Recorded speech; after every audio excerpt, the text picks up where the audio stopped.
Meksika mashinasi muammo. Samotarmajeniya oporniy ozgina yeb qo'ygan. Tak nariga tomoni ko'proq. Supportida lufti katta. Ovoz ham bor. Mayda ko'chkalarda to'qir-to'qir ovoz beradi bu. Hozir endi shu narsani qilib beramiz.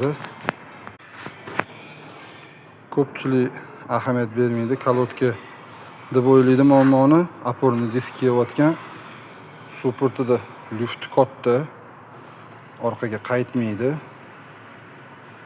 Tepasi ham, pasti ham zavodskoy turibdi mana. Moylanmagan ham zanglab ketgan.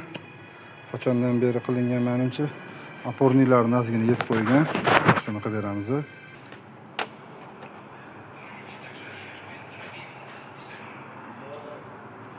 Tak bu yoqqa o'zimizning manjetniy palislardan qo'yamiz. Xudo xolasa shu bilan muammo yo'q. Hammasi cho'tki bo'ladi. O'zimizning palis qo'yildi.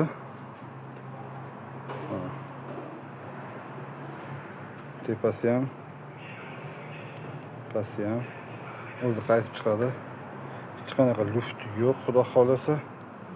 Shu samotarmajeniya ham bo'lmaydi, oporniyni ham yemaydi.